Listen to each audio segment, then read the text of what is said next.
दोस्तों आज हम एक्टिव और पैसिव वॉइस का फुल कॉन्सेप्ट समझने वाले हैं क्योंकि बच्चों को सबसे ज़्यादा प्रॉब्लम इन्हीं दो टॉपिक्स में होती है।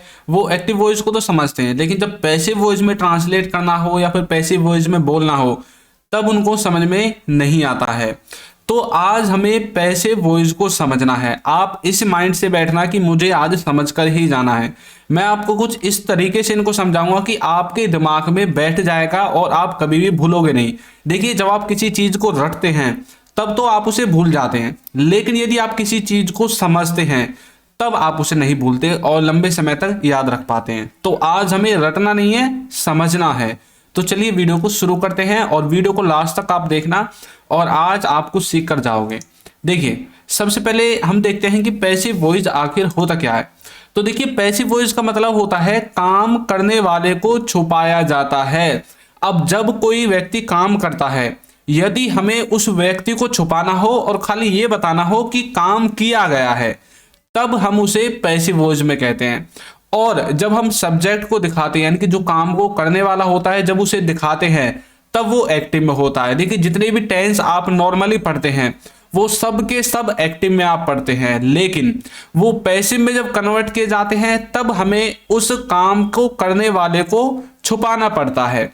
वहां पर आपको पैसिव वॉइस लगाना है। अब देखिए, आपको मैं इसके बारे में कुछ और जानकारी भी दूंगा, तो पहले थोड़ा सा देख लेते हैं। यहां कपड़े बेचे जाते हैं, यहां कपड़े बेचे जाते हैं। अब इस वाक्य के द्वारा क्या पता चलता है? यहां पर यह बताया गया है कि कपड़ों को कौन बेचता है, नहीं बताया गया ना। मैंने आपको बताया था कि जो काम को करने वाला होगा उसे छुपाया जाता है।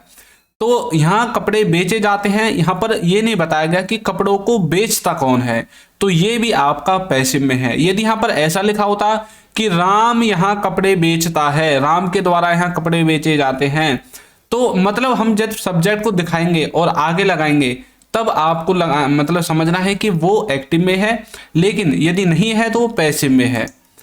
उसे भेजा जा रहा है। अब भाई, उसे तो भेजा जा रहा है, अब भेजने वाला कौन है ये तो बताओ। सिर्फ यहां पर हमें जो है ऑब्जेक्ट को दिखाया जाता है। जैसे कि यहाँ कपड़े बेचे जाते हैं, इसका मतलब है कि कपड़ों पर कार्य किया गया है सब्जेक्ट के द्वारा, क्या, बेचने का। उसे भेजा जा रहा है। अब जो भेजने वाला है उसने कार्य किया है इस पर, उस पर जिसको वो भेज रहा है। खाना खाया जा चुका है। अब ये नहीं बताया गया फिर से कि खाने को किसके द्वारा खाया जा चुका है, सिर्फ ये बताया गया है कि भाई जो ऑब्जेक्ट है उस पर एक्शन हो चुका है, यानी कि ऑब्जेक्ट जिस पर काम किया गया है उस ऑब्जेक्ट कहते हैं। तो ऑब्जेक्ट यहां पर है खाना, तो खाने पर क्या एक्शन किया गया है, खाने का, यानी कि उसको खत्म कर दिया गया है खाकर। तो यहां पर सब्जेक्ट नहीं दिखाया गया। उसे पढ़ाया जाएगा। अब ये कौन है कि जो उसे पढ़ाएगा, ये नहीं बताया गया। तो मतलब ये सभी के सभी क्या है, पैसिव वॉइस में है। यदि इनके साथ इनका सब्जेक्ट जुड़ा होता जो काम को करता है वो होता तब तो ये एक्टिव में होते, लेकिन जब वो है ही नहीं तो इसलिए हम इनको पैसिव में गिनेंगे। और देखिए, कुछ ऐसे सेंटेंसेस भी होते हैं जो हमें कंफ्यूज कर देते हैं, जैसे कि उसका प्रमोशन हो चुका है या फिर उसका प्रमोशन हो गया है। अब देखिए, कोई व्यक्ति किसी कंपनी में, एमएनसी में या कहीं पर भी जॉब करता है और जब उसका प्रमोशन हो जाता है तो हमारे दिमाग में क्या ये आता है कि उसका प्रमोशन किसने किया? नहीं आता ना, क्योंकि ये बात सबको पता है कि प्रमोशन वही कर सकता है जो किसी चीज का ओनर हो। अब जो उस कंपनी का ओनर है, फैक्ट्री का ओनर है, वही तो प्रमोशन करेगा और हमें उससे कुछ लेना देना भी नहीं है। हमें सिर्फ लेना देना है तो उससे जिसका प्रमोशन हुआ है, क्योंकि वो हो सकता है हमारा रिलेटिव हो, फ्रेंड हो, पड़ोसी हो, क्योंकि हमें तो उससे लेना देना है। तो कई बार ऐसा होता है कि हमारा जो लेना देना होता है वो सिर्फ ऑब्जेक्ट के साथ होता है, सब्जेक्ट से हमें कोई लेना देना नहीं है। जैसे कि यहाँ किताबें बेची जाती हैं, अब हमें इस बात से कोई लेना देना है ही नहीं कि भाई किताबों को बेच कौन रहा है, हमें तो अपनी किताब से मतलब है जो किताब हमें खरीदनी है। तो इस तरह से इनको हम पैसिव वॉइस में रखते हैं। तो कुछ कुछ क्लियर हुआ, आगे बढ़ते हैं और अच्छे से होगा। What is active passive? देखिए, एक्टिव में यदि हम बोलेंगे वह खाना खा रहा है, वह खाना खा रहा है।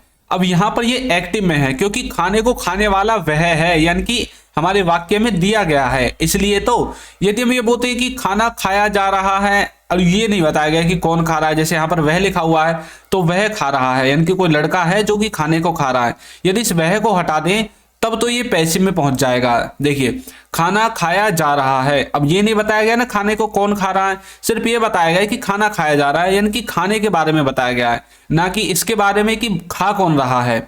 तो ये नीचे वाला पैसिव में इसीलिए है और ऊपर वाला एक्टिव में इसीलिए है। समझ में आया? अब देखिए इनके एक बार सेंटेंस के स्ट्रक्चर को देखते हैं, किस तरह से इनके सेंटेंस का स्ट्रक्चर बनता है।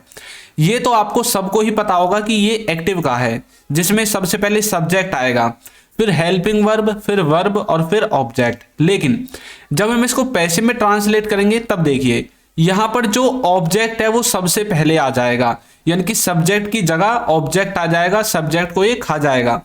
उसके बाद जो दूसरा काम है वो ये है कि एक्टिव वॉइस में तो वर्ब चेंज होती रहती है, वर्ब की first form, second form, third form, ING के साथ, इस तरह से चेंज होती रहती है एक्टिव में। लेकिन पैसिव में सिर्फ वर्ब की थर्ड फॉर्म ही आएगी, कोई भी इसके अलावा चेंज नहीं होगा। वर्ब की थर्ड फॉर्म आएगी तो आएगी बस।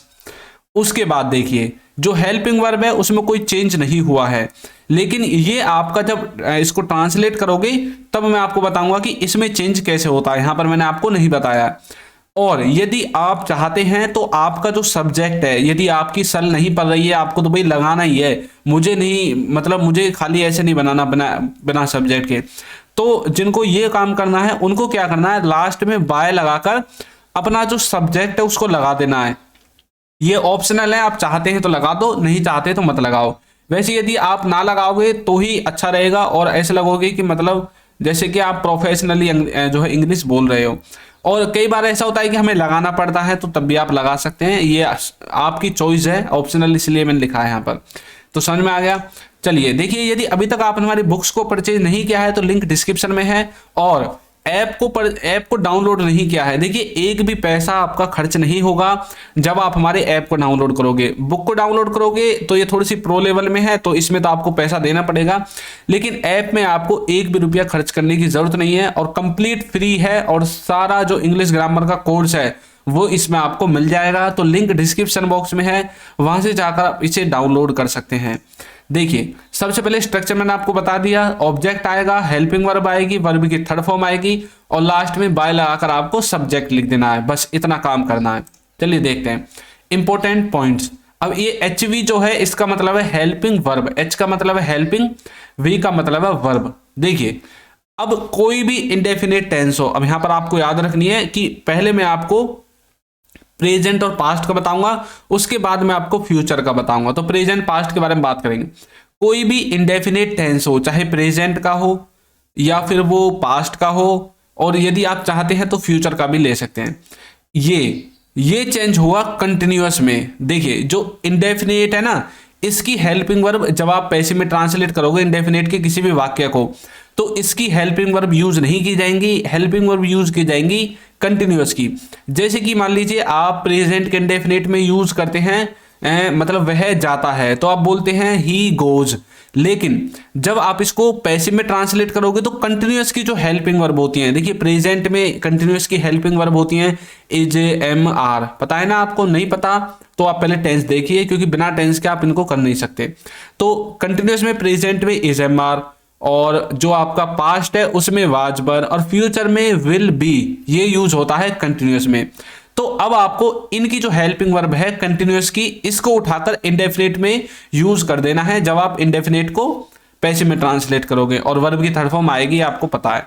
और यदि ऐसा हो जाए कि भाई कंटिन्यूअस है, कंटिन्यूअस ही में कोई सेंटेंस है और बोल दे आपको कि भाई इसको पैसिव में ट्रांसलेट करो, तब आप क्या करोगे, जो कंटिन्यूअस है ना उसमें सेम आपकी हेल्पिंग वर्ब रहेगी।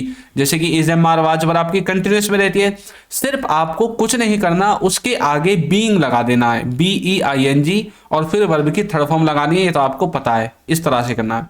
और यदि परफेक्ट में है तो तब आपको क्या करना है, परफेक्ट कंटिन्यूअस, इसमें आपको क्या करना है, परफेक्ट कंटिन्यूअस की हेल्पिंग वर्ब यूज करनी है।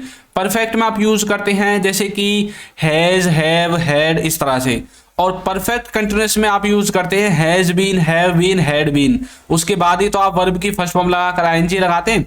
तो आपको हैज, हैव के साथ बीन और लगा देना है, या फिर हैड के साथ बीन लगा देना है, तो वो आपका परफेक्ट में पैसिव में ट्रांसलेट हो जाएगा। ये बात आपको समझ में आ गई। और जो परफेक्ट कंटिन्यूअस होता है इसको हम ट्रांसलेट नहीं करते हैं, ये पैसिव वॉइस में ट्रांसलेट नहीं किया जाता है।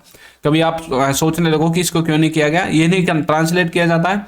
अब एक कंफ्यूजन और है, ये तो मैंने पास्ट का और प्रेजेंट का बता दिया, जो आपका वो है फ्यूचर का, फ्यूचर में आप सिर्फ इंडेफिनेट को ट्रांसलेट करते हो यानी कि विल बी में, और उसके बाद जो कंटिन्यूअस है उसको ट्रांसलेट नहीं किया जाएगा, कंटिन्यूअस को किसी में भी ट्रांसलेट नहीं किया जाएगा, और ये जो है पैसिव वॉइस में नहीं आएगा, सिर्फ इंडेफिनेट आएगा और फ्यूचर का परफेक्ट आएगा और कोई भी ट्रांसलेट नहीं होगा। तो चलिए अब इनके कुछ एग्जांपल्स देखते हैं। उससे पहले मैं आपको एक छोटा सा कंफ्यूजन और क्लियर करा देता हूं। ये जो आपकी थर्ड पर्सन सिंगुलर होते हैं जैसे कि ही, सी, इट या फिर किसी भी व्यक्ति का नाम हो सकता है, इन सब के साथ आपको यूज करना है इज, वाज, हैज और डज, इन जो हेल्पिंग वर्ब है इनका। अब आपको कंफ्यूजन नहीं होना चाहिए, जैसे कि he, is, he, was, he, has और डू डज में से डज कहा जाएगा। तो इस तरह से she is, she was, she has, it is, it was, it has, इस तरह से किसी का नाम है, जैसे कि मेरा नाम चिंटू है तो Chintu is, Chintu was, Chintu has, इस तरह से आपको थर्ड पर्सन सिंगुलर के साथ इनका यूज करना है। और इनके अलावा अब जो कुछ बच जाता है ये जो है डिड, हैड, विल, ये तीन ऐसी है जिनका सबके साथ यूज होगा, कोई भी हो, चाहे थर्ड पर्सन सिंगुलर हो या फिर कोई सा भी पर्सन हो, सबके साथ आपको डिड, हैड और विल इनका यूज करना है। अब इसके अलावा जो कुछ बच जाता है उनको आपको आपस में यूज कर देना है, इनके थर्ड पर्सन सिंगुलर के अलावा जो कुछ बच जाता है और जो बची कुची आपकी हेल्पिंग वर्ब है इन चार और इनको छोड़कर वो सब के साथ उनको आपको यूज कर लेना है। तो सिर्फ आपको मेन फोकस इन पर रखना है, बाकी अपने आप आपके दिमाग में बैठ जाएगा। देखिए एग्जाम्पल, मैंने बताया था आपको किताब बेची जाती है, तो इसकी जो पैसिव है वो बनेगा बुक्स आर सोल्ड, किताब बेची जाती है। अब ये कौन सा टेंस है भाई, ये है प्रेजेंट का इंडेफिनेट, किताबों को बेचा जाता है या किताब बेची जाती है। अब मैंने आपको बताया था जब आप इसको पैसिव में ट्रांसलेट करोगे, क्योंकि पैसिव में ही है तो इसमें आपको कंटिन्यूअस की हेल्पिंग वर्ब यूज करनी है। तो कंटिन्यूअस में is am are was, is am are use होती है प्रेजेंट में, पास्ट में वाज वर। तो देखिए किताब, तो किताब के लिए बुक्स लिख दिया, फिर हेल्पिंग वर्ब कंटिन्यूअस वाली इज एम आर में से, तो बुक है, ये बुक्स हैं प्लूरल है तो इसलिए आर लगा दिया, और फिर वर्ब की थर्ड फॉर्म सेल की सोल्ड, तो बुक्स आर सोल्ड। एक और देखिए, खाना खाया जा चुका है, तो इसमें पैसिव में कैसे बनेगा, the food has been eaten. अब खाना क्या है, फूड। अब ये देखिए खाया जा चुका है, ये प्रेजेंट का परफेक्ट है, तो मैंने बोला था प्रेजेंट परफेक्ट कंटिन्यूअस की हेल्पिंग वर्ब यूज होंगे, यानी कि हैज होगा तो हैज के साथ बीन लग जाएगा, the food has been eaten. तो इस तरह से आपको इनके एग्जाम्पल से इनको समझना है। तो बहुत कुछ आपको क्लियर हो गया होगा। मैं आप सबकी प्रैक्टिस के लिए आपको एक सेंटेंस देता हूं, हमें पढ़ाया जाएगा, हमें पढ़ाया जाएगा। मैं आपको हिंट दे देता हूं, ये फ्यूचर का है और आप इसमें फ्यूचर में किसका यूज करेंगे, ये है आपका फ्यूचर का इंडेफिनेट। अब आपको इसको कंटिन्यूअस में हेल्पिंग वर्ब, जो कंटिन्यूअस की हेल्पिंग वर्ब है विल बी, उसको लगाकर आपको इसे ट्रांसलेट करना है। तो देखते हैं मैंने बहुत ज्यादा हिंट दे दी है, अब कौन कौन इसे ट्रांसलेट कर पाता है तो कमेंट करके बताना है। तो देखते हैं कितने बच्चे ट्रांसलेट कर पाते हैं। और हाँ, ऐप का लिंक डिस्क्रिप्शन बॉक्स में है, वहां से जाकर आप ऐप को डाउनलोड कर सकते हैं। तो दोस्तों वीडियो आपको कैसी लगी है जरूर बताइएगा, और यदि अभी तक आपने हमारे चैनल को सब्सक्राइब नहीं किया तो कर दीजिए और वीडियो को लाइक भी कर दीजिए। Thank you.